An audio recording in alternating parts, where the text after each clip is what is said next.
কোনো ব্যক্তি যখন কম কথা বলে তখন সে মন্দ ও অনর্থক কথা থেকে নিজেকে বিরত রাখতে পারবে এবং সে ধ্বংসের হাত থেকে বেঁচে যাবে। নিষ্কৃতি পাবে সে জাহান্নামের আযাব থেকেও।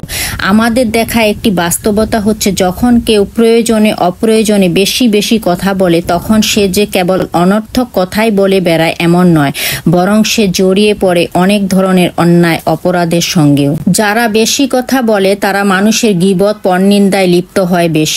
অবচেতনভাবেই হয়তো তারা অনেকের গীবত করতে থাকে এবং এ গীবত পরনিন্দার কারণে অনেক সময় কারো সম্মানহানি হয়, কখনো আবার দুই ব্যক্তির মাঝে সম্পর্ক নষ্টও হয়।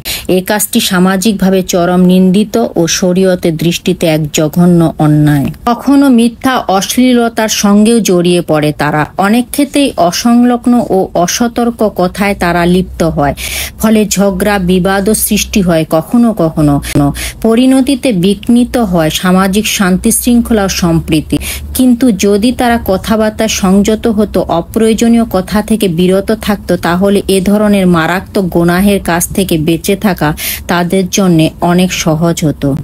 এক সাহাবী একবার জিজ্ঞেস করলেন, হে আল্লাহ রাসূল, আপনি আমার ক্ষেত্রে যা কিছুর আশঙ্কা করেন এর মধ্যে সবচেয়ে বেশি আশঙ্কাজনক কোনটি? তখন তিনি তার নিজের জিহ্বাটি ধরে বললেন, এটা সবচেয়ে আশঙ্কাজনক। কম কথা বলা বুদ্ধিমত্তা ও জ্ঞানের পরিচায়ক।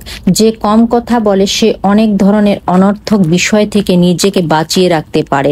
গীবত, পরনিন্দা, মিথ্যা, অশ্লীল কথাবার্তা ইত্যাদি নানা গুনাহ থেকে বেঁচে থাকাও তার পক্ষে সম্ভব হয়। এজন্যই যারা কম কথা বলে হাদিস শরীফে তাদের প্রশংসা করা হয়েছে।